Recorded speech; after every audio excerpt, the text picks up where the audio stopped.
جزاكم الله خير. جزاكم الله خير.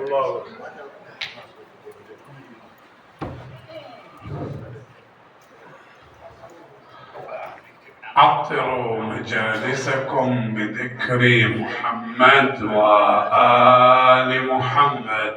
اللهم صل على محمد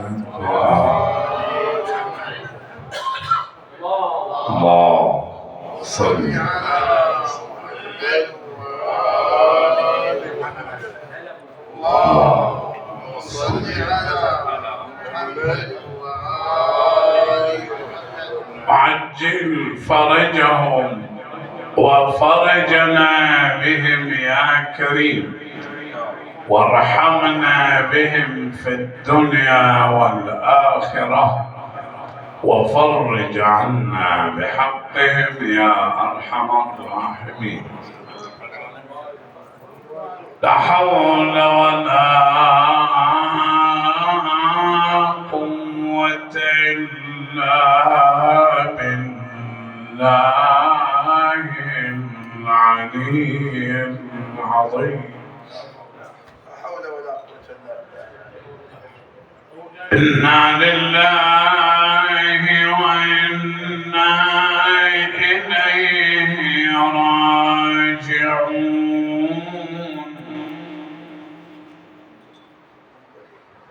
صلى الله وسلم عليك يا سيدي ويا مولاي يا رسول الله، وعلى آلك الطيبين الطاهرين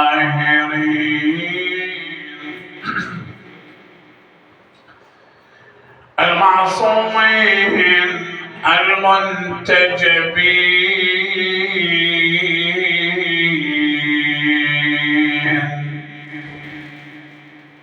فاز من تمسك بك، وأمنا من لجا والتجا إليكم. يا ليتنا كنا معكم سادتي فنفوز والله فوزا عظيما. ذاك المنى وأن ذلك يحصل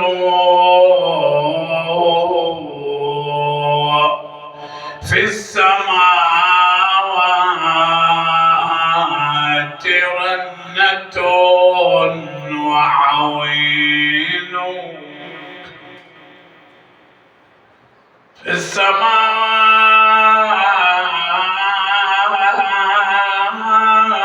رنة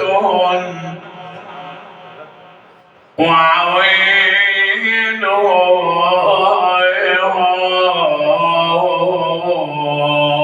مد بها قام ناعيا جبريل. يعني من صرخ جبريل تهدمت والله أركان الهدى، وانفصمت العروة الوثقى. قتل علي المرتضى قتله أشقى الأشقياء، والكون انقلب إعوان وأعلياء. أصبح الكون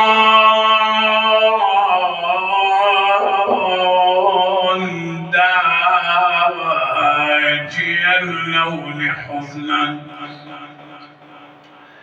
فهل المرتضى علي قتيل؟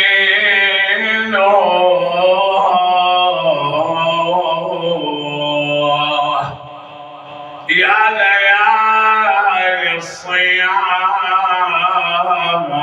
من كان يحييك بسيف ابن ملجم مقتول. راح لي يستأنس بالليل وعلياه وإماماه. يا قتيلا بكاه قرآن طه وبكته التوراة والإنجيل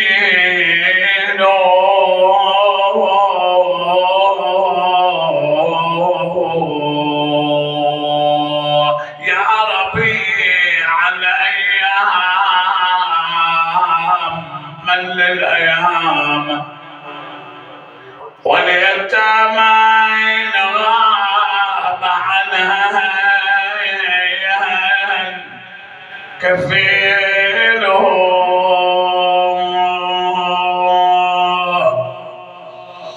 ساعد الله قلب مولاتنا زينب تنظر إليه وهو مسجاد كل نزلة الكوفة يا علي كشرى علينا نطلب من الله تقوم وتردنا المدينة وكشرى علينا نزلتين الكوفة يا محسن فعلك عسفان السلامة يا ضي العين. قالها الحسن يا اختي السلامة لنا أبونا ما تنظرين السيف شق ضرت جبين عليها ما ظنتي حامل حمام من طبرتيكم هذا الطبيب يقول سيف الرجس مقزر ابونا حسبته يومين بعد يوم لو نتغير وانتحل ما تنظرينه. قالت يا عقلي نطلب امل قالت يا عقلي نطلب من الله السلام ويقوم ابواب الحسنين ويتمم الصيام ونعيد بزينه ولا نعيد يد. قالها يا ثقل العيد لا تتذكري ويا اختي يا زينب كان عيد تعيد الشام كان الخبر وصايا يصير امرك واحنا بعد ليله ويوم نصبح عند الفجر كفين ارامل تفقدي صاحت عسعدها امال صاحت عسل عيد البلايا كرة الموت لا تفاوين على عز المسلم لا كان الله يا حسن نفقد وليه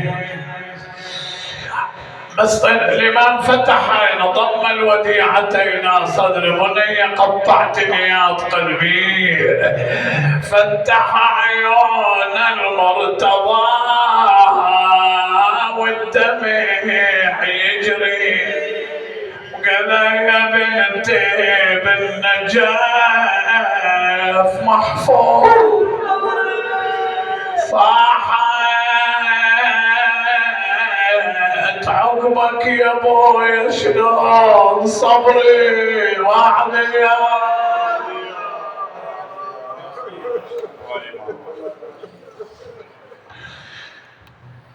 لكنما الامر والمرجع لله ولا حول ولا قوه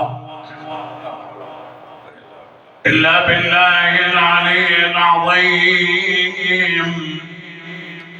قال أمير المؤمنين وإمام المتقين أبو الحسن علي بن أبي طالب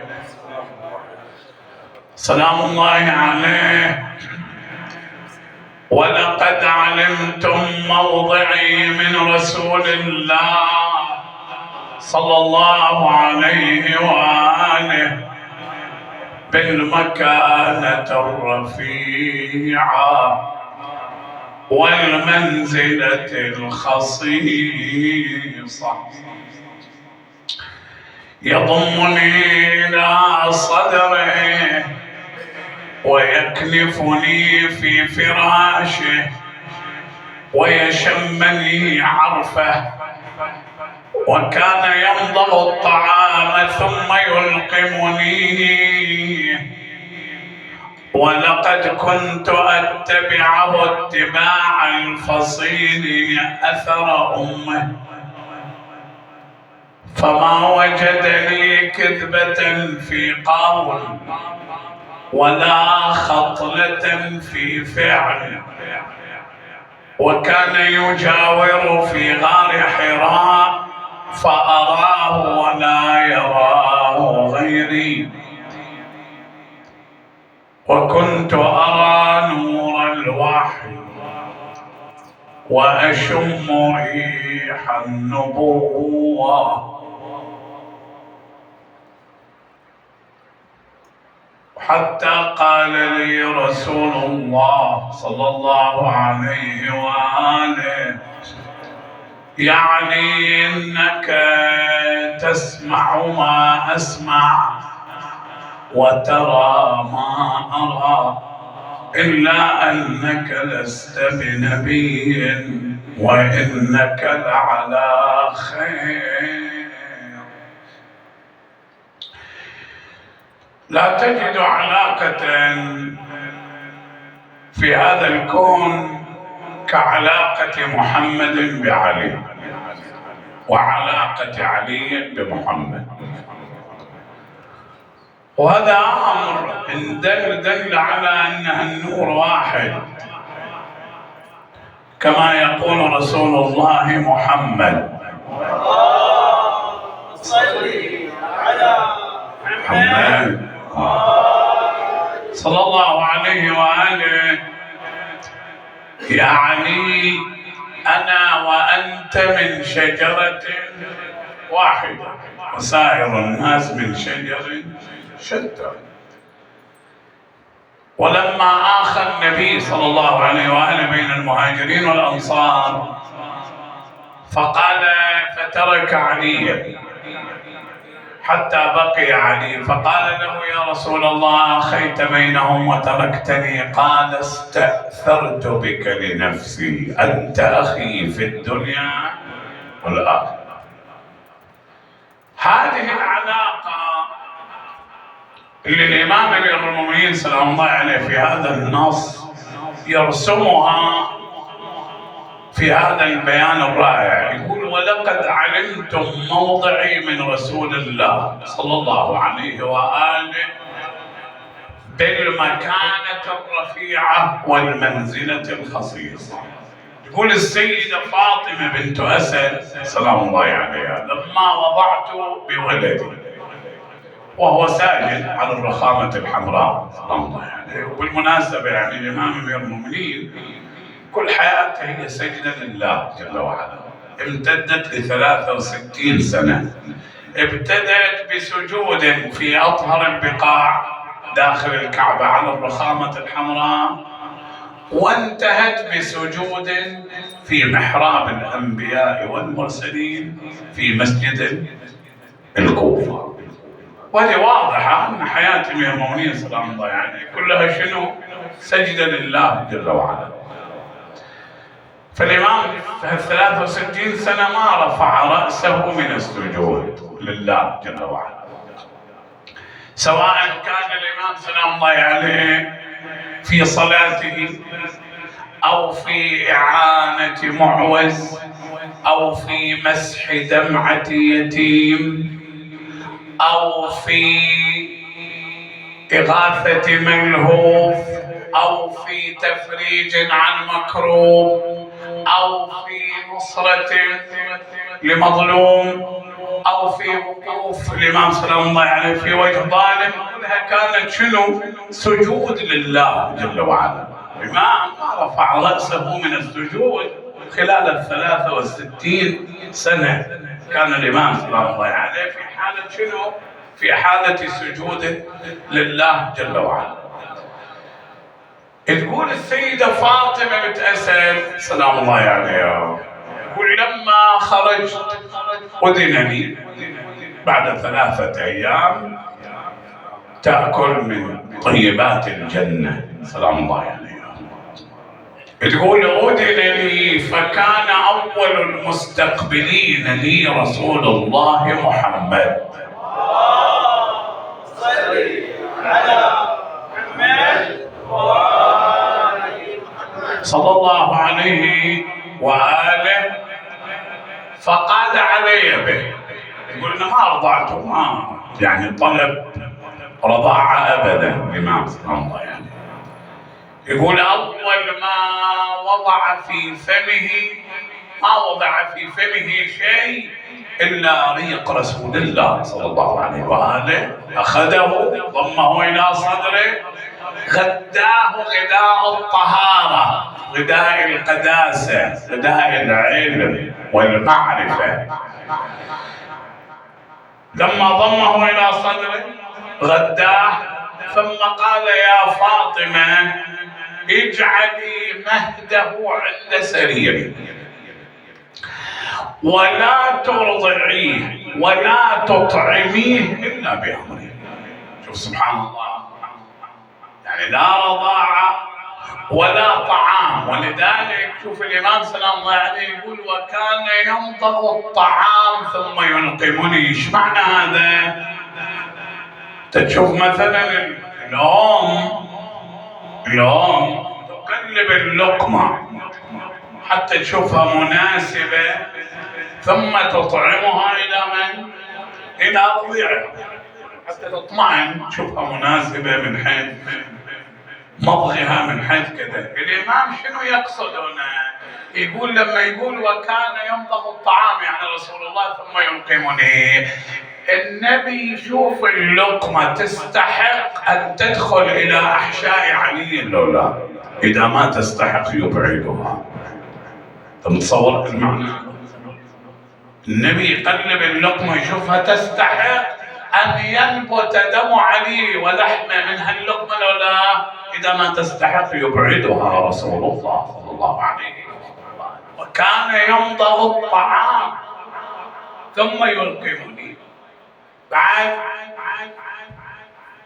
وكان يكنفني في فراشه ويشمني عرفه. العرف يعني العرق، لكن عرق رسول الله كان طيبا، كان مسكا، معروف عرق النبي كان مسك ويبقى في المكان 3 أيام، وكل من مر كان تعلق فيه مسك رسول الله صلى الله عليه وآله. يقول الإمام أمير المؤمنين يقول ويشمني عرف، كنت أشم طيب النبي ومسك النبي صلى الله عليه وآله، كان يحمله وهو رضيع. وكان يشاور في غار حراء فأراه ولا يراه غيري. هذه نقطة عقدية مهمة. يعني ايش قد عمر الإمام لما أخذه النبي إلى الغار؟ ايش قد كان عمره يعني؟ عمره أشهر معدودة. أشهر معدودة إن لم تكن أيام معدودة.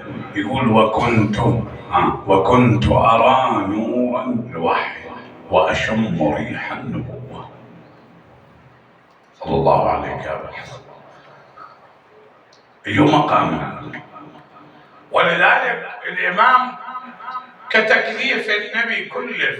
يقول صلى أمير المؤمنين سلام الله عليه وهو ابن أشهر معدودة، وهو القائل ولقد سبقتكم إلى الصلاة ب7 سنين.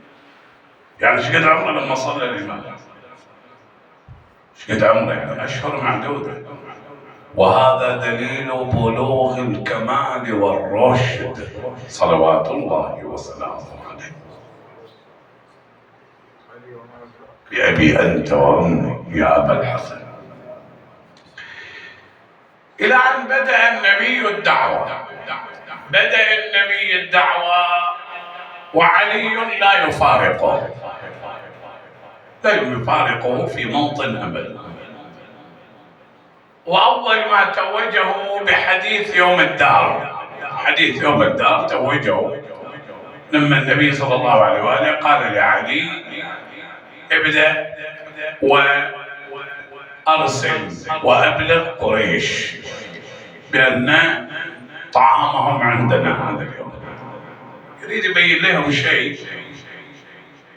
وكانوا 40 من الله أمره وأنذر عشيرتك أقربين. جمعهم كانوا 40. فوضع لهم كوب من اللبن وقطعة من اللحم. فنظروا إلى بعضهم يعني قالوا هذا ما تكفي لواحد فينا، شلون يستخف بنا محمد وضع لنا الطعام. فقال لهم رسول الله صلى الله عليه وآله كلوا على بركة الله. فأكلوا حتى شبعوا عن آخرهم. فصاروا ينظرون إلى بعضهم شلون ذا، يعني الأمر غريب عجيب. فقال لهم رسول الله صلى الله عليه وآله لو أخبرتكم أن خلف هذا الجبل شيء ما أنتم قائلون؟ قالوا ما عهدناك إلا صادقا أمين. أنت الصادق أمين، لو أخبرتنا بأي شيء أنت الصادق. قال إني رسول الله إليكم. بدأ النبي أخبرهم إني رسول الله إليكم أرسلني. بدأوا شلون وكذا، كيف أنت كذا. صارت الاعتراضات، صارت عبادة الهوى. الشاهد قال من يؤازرني على هذا الأمر ويكون أخي ووصي وخليفتي ومنجز عداتي. فما قام إلا علي وكان عمره 12 سنة أو 11 سنة الإمام صلى الله عليه وسلم. فتوجوا قال أنت أخي ووصي وخليفتي ومنجز عداتي. هذا أول حديث يعني. إلى أن أمر النبي بالهجرة إلى يثرب إلى المدينة. أمر النبي بالهجرة. فالنبي قال لعلي أتبات على فراشي؟ قال وتسلم يا رسول الله. فبات على فراش رسول الله صلى الله عليه وآله موطنا نفسه على لقاء الله. ومواقف لك دون أحمد جاوزت بمقامها التحديد والتعديد. فعلى الفراش مبيت ليلك والعدا تهدي إليك بوارقا ورعودا. فرقدت مثلوج الفؤاد كأنما يهدي القراع لسمعك التغريدا. بات علي موطنا نفسه على لقاء الله. فأمر الله جبريل وميكال أن يهبط إلى الأرض وكل واحد عن يمينه وعن شماله ينادي بخل بخل لك يا ابن أبي طالب، إن الله يباهي بك ملائكته السماء. انتهى علي من المبيت، قصد النبي قال له يا علي إن الله خصك بقرآن، ومن الناس من يشري نفسه ابتغاء مرضات الله. بقي عليك أمران، الأمر الأول أن تؤدي عني الأمانات، والأمر الثاني أنا مهاجر إلى يثرب وإني منتظر لك على بوابتها، لن أدخل إلا بك، وخذ معك الفواطم. أدى الأمانات، جهز الفواطم، سار في وضح النهار كاسرا أنوف قريش. قريش ما قبلت، قال شلون يخرج ابن أبي طالب في وضح النهار؟ أعدوا له خير فرساننا، أعدوا له 7 يتقدمهم جناح مولى أبي جهل، وكان شرسا. الإمام يسير والقرآن يخلد ذلك المسير. إن في خلق السماوات والأرض واختلاف الليل والنهار لآيات لأولي الألباب الذين يذكرون الله قياما وقعودا وعلى جنوبهم ويتفكرون في خلق السماوات والأرض. ربنا ما خلقت هذا باطلا سبحانك فقنا عذاب النار. وإذا بأعوان قريش يحيطون، لم يلتفت لهم أمير المؤمنين ولا يعنوه شيء وليس لهم قيمة في عينه. قالوا يا ابن أبي طالب، قال ما عندكم؟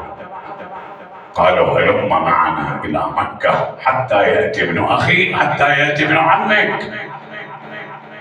قال وإذا لم نرد؟ قالوا نقتلك ونأخذ هؤلاء الذين معك أسارى. قال من أراد أن يفري لحمه بدمه فليقترب. فأراد جناح وتجرأ، وكان علي راجلا وهم على جياده الفرسان، فأراد ضرب الإمام فاتقاه الإمام وضربه وأطار شيئا من يده، فصعق جناح وصعق 6 الباقون وفروا هاربين مولين. والإمام يسير والنبي ينتظر عليا على باب المدينة بوحده، ما بقي أحد مع النبي، وما إن لاح وجه علي إلا وسالت دموع النبي على خديه، ففتح باعه وضم عميا إلى صدره وقال أبطأت علي يا عمي، ونظر إلى ساقيه تشخبان دمه فقال اجلس، والنبي يبكي وأخذ من ريقه ودلك قدمي علي فما اشتكى ألما بعدها أبدا.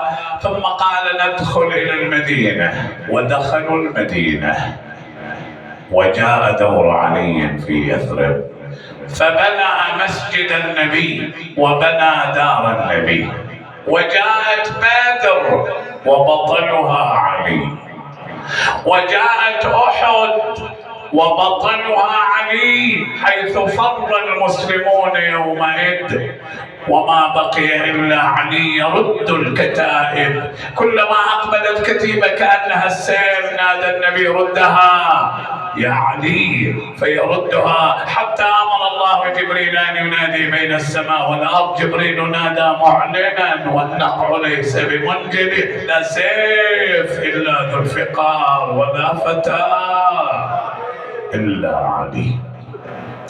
وجاءت الأحزاب وبلغت القلوب الحناجر وتحزبوا على رسول الله، وتجاوز عمرو بن ويل ومعه 4 الخندق، وجاء متبجحا مستهزئا وهو يقول ولقد بححت من النداء هل من مبارز يا محمد، هل من أصحابك أحد أعجل به إلى الجنة، وهو يستهزئ.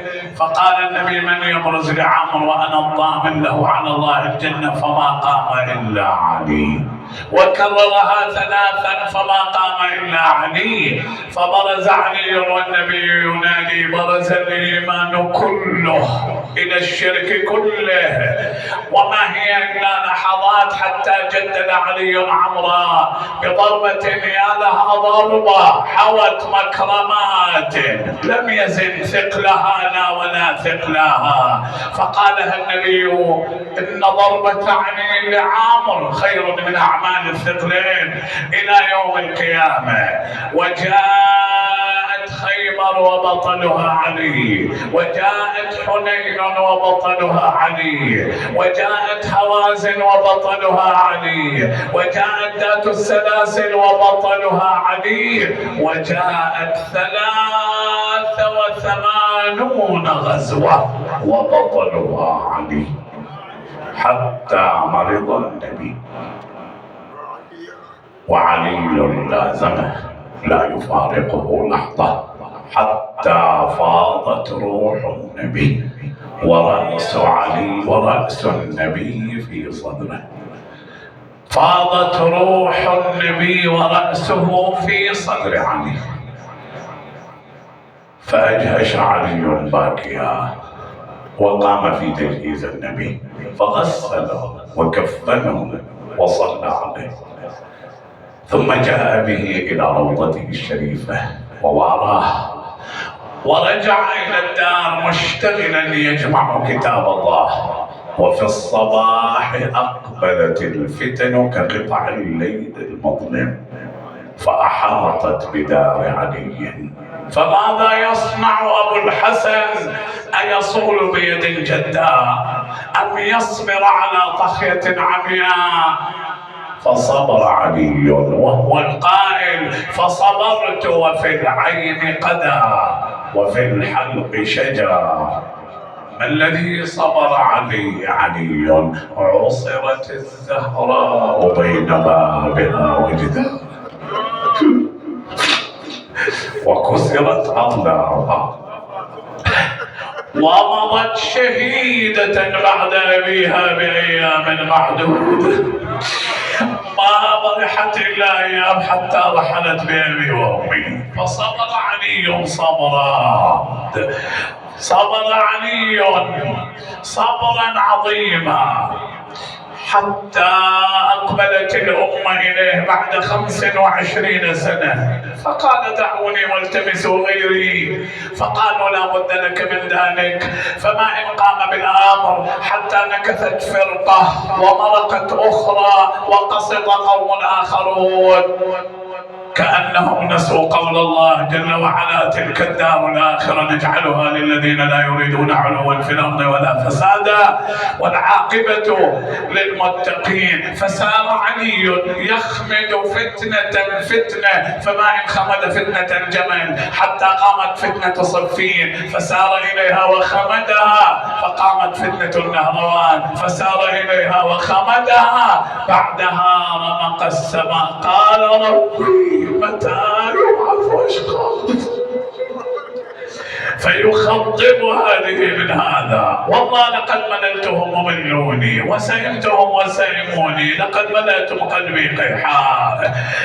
نعم حتى جاءت تلك الليلة وكان إفطاره عند ابنته أم كلثوم فأكل قليلا وحمد الله كثيرا، ثم دخل إلى دار أعدت له فاشتغل بالتهجد وغفى غفوة واستيقظ بعد ثلث من الليل وصعد إلى سطح الدار فأطال النظر في السماء قال إلا والله الليل،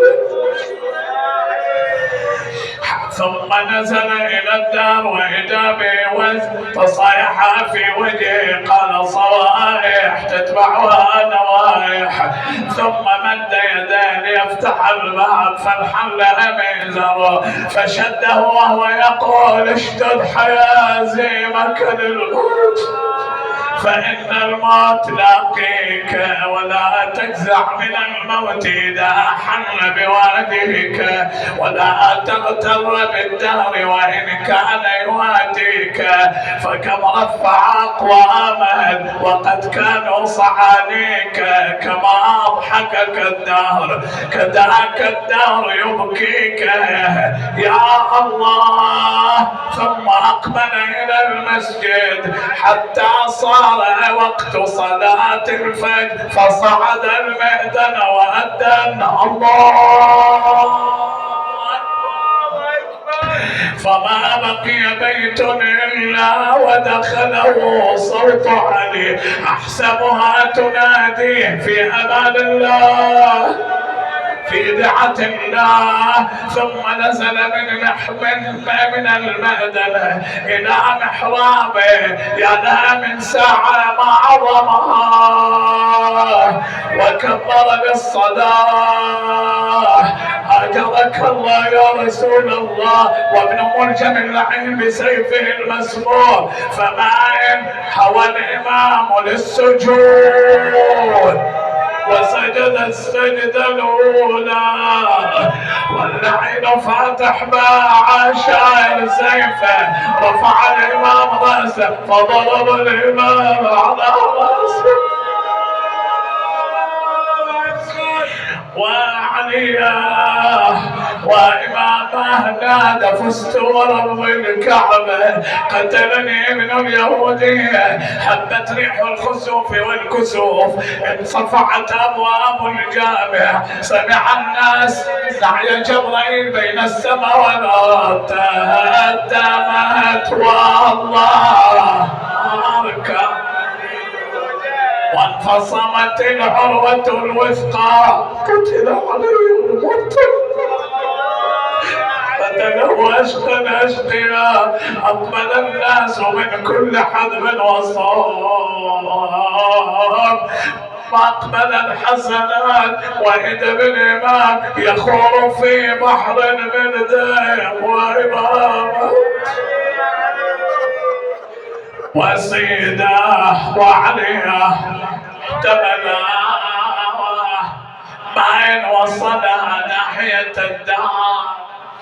فتح الإمام عينه وإذا بالفجر قد ظهر فنادى متى طلعت وعين عليه نايمة. ارتفعت أصواتهم سمعت زينب طلعت على الباب حطت ونادت يا المجبلي الشايلين وياكم ابني. اسمع هضل وصياح صوتين اخاف ان جيت العود يا طيبين. لمن سمعها الحسن وحسين صاحوا يا زينب زيد لونين ابوك انطبر والراس نصين. وبقي أمير المؤمنين إلى ليلة 21 وكان يغشى عليه تارة ويفيق أخرى. أقبلت زينب وضعت رأسه في حجرها إذ كلنا ترحل يا ابو الأيتام لا ترحل يا ابو الأيتام. سلام الله على الإسلام سلام الله على الإسلام. لا ترحل يا ابو الأيتام لا ترحل يا سلام الله على الإسلام سلام الله على الإسلام. يا ابو يا شلون أنفاسك تروح وتبقى أنفاسي. يا ليت اللي فضخ راسك من قبلك فضخ راسي. أنا زينب يا داح الباب لا ترحل يا ابو الأيتام. جاوبني يا داح الباب أنا زينب يا داح الباب. ما تحمل زينب ما عنده قدرة الإمام. فتح عينه ولن يشوف راس ابنيته بحجره، مسح راس العقيله بيد وبيدي يغطي الطبره.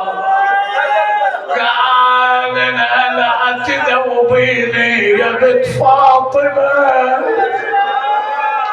الزهرة، وخلي الدمع حق مصاب مثل ما يصير مصاب. قالت لا اي مصاب، اي مصاب انا اكو مصاب اعطب لها المصاب. قالها استعدي بني يا زينب، كان بالعاشر اشوفها الوقت واثر، واللي مني يتمكم بخليكم بلا كافر، واللي فضخ راسي بيفضخ راس ابوه ولعين اللي بيفرد الجهود حرم الأيتام من الجرى. يا علي وام حسين، يا علي وام حسين، وام حسين يا زينب، مات الوصف احواله كأني بسهم المثلث ثابت وسط ذلاله، واما صدره يا زينب يدوس الشمال وتغير الخيل يا زينب عليكم في وسط الأطلال. بقية المصيبة العظمى يا انت رحمة من ربي اصطفتني وصرت بشوف زينب كعبة العفة وجهها تسترب الجفوف، من الكوفة إلى الشامات، من الشامات إلى الأطفال. والله والله والله دخلت المجلس أشد من ضربة المحراب، علق جبينه أشرق النور من وجهه رفقا بملائكة ربي. هذا رسول الله، لمثل هذا فليعمل العاملون. أدار النظر في أولاده في أمان الله، مالت رقبته وعرجت روحه. الله أكبر يا علي وعليه وإمامه وسيده صدق أهل بيته وعليا ضجت الكوفة ضجة وإمامه وسيده قتلتم الصلاة.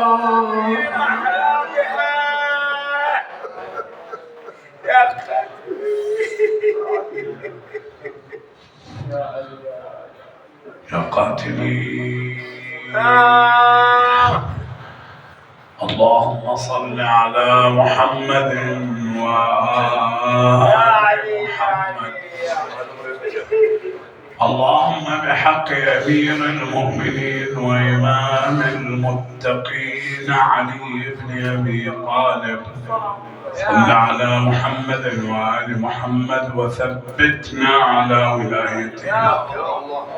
اللهم واحنا على ما أحييت عليه علي بن أبي طالب، وأمتنا على ما مات عليه علي بن أبي طالب، واحشرنا يوم حشرنا ونشرنا تحت راية علي بن أبي طالب.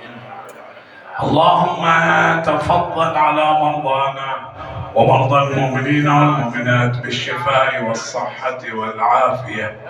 اقض حوائجنا وحوائج السائلين والمحتاجين. الإخوة المؤسسون تقبل اللهم عملهم في أرزاقهم، يسر أمورهم إلى أمواتهم، سيما الحاج أبو جعفر ووالديه وأخواله وابنته وسبطيه وأسلافهم وأموات الحاضرين وكافة موتى المؤمنين والمؤمنات. بلغ اللهم الجميع ثواب الفاتحة مع الصلوات. صلي